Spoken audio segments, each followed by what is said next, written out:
बिस्मिल्लाहिर्रहमानिर्रहीम। अस्सलामु अलैकुम नाज़रीन, मैं हूं अदनान मुनीर और आप देखें मेरा यूट्यूब चैनल एवरीथिंग यहाँ।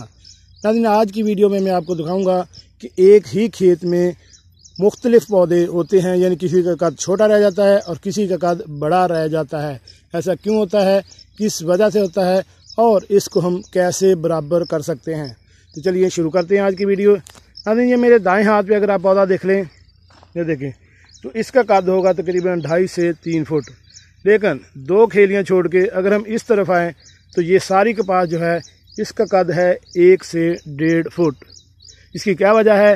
असल में इसका ये होता है कि एक ही खेत में ज़मीन अगर लेवल ना हो, यानी जिस जगह पानी का बहाव ज़्यादा आ जाता है, यानी पानी कम ठहरता है, उस जगह कपास को पानी सही तरह मुयस्सर नहीं आता और छोटी रह जाती है। जबकि दूसरी तरफ जो जगह निचली होती है, पानी का बहाव उस तरफ ज़्यादा आ जाता है, तो वो कपास जो है कद ज़्यादा कर जाती है। तो एक ही दिन ये कपास काश्त की हुई है, लेकिन इस तरफ जो है वो कद छोटा रह गया है। तो उसके लिए अब इसका क्या सद्देबाब है? इसके दो ऑप्शन होते हैं।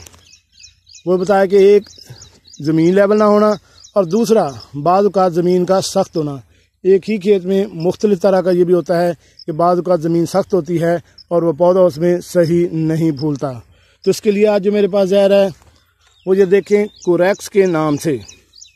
ये अगर आप देख लें, net volume 20 litre. Pesticide shop से अगर आप पता करेंगे तो इसको हम बोलते हैं ह्यूमिक एसिड। किसी भी पेस्टिसाइड से आप चले जाएं, उनसे कहें कि हमें ह्यूमिक एसिड या तेज़ाब डाल दे दें फसल में डालने के लिए। ये 20 लीटर का कैन 2 एकड़ के लिए होता है। तो अगर आपकी फसल रुकी हुई है, कद नहीं कर रही, तो वो या कद किसी ने ज़्यादा किया हुआ है और किसी ने वो छोटा किया हुआ है, तो ये तेज़ाब बड़े कद वाली फसल को रोक देता है और छोटे कद वाली को चलाकर दोनों को बराबर ले जाता है। इसमें जो इंग्रेडिएंट्स हैं वो हैं ह्यूमिक एसिड 100 मिलीग्राम और पोटाश 35 ग्राम है।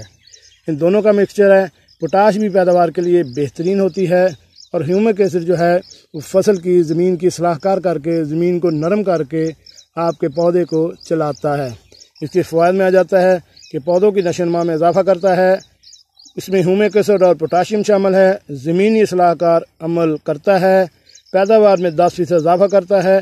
पैदावार में यकीनी इजाफा करता है और ज़मीनी इस्लाहकार है, यानी ज़मीन को नरम करके पौधे को बढ़ने और फलने फूलने का मौका देता है। अगर आपकी फसल में ये दो चीज़ें शामिल हैं तो आप फ़ौरन से पहले जाएं और 20 लीटर का कैन लाकर इसको आपने फ्लड करना है, यानी पानी के साथ बहा देना है। इसका आपने स्प्रे नहीं करना है। इसके जब 10 लीटर आप फी एकड़ डालेंगे तो इंशाअल्लाह 10 से 15 दिन में आपकी फसल का कद बढ़ना शुरू हो जाएगा और वो तकरीबन तमाम जो है वो बराबर हो जाएगी। जी नाज़रीन, कैसी लगी आज की हमारी ये मालूमाती वीडियो? उम्मीद है पसंद आई होगी। मिलते हैं नई वीडियो के साथ। अस्सलामु अलैकुम।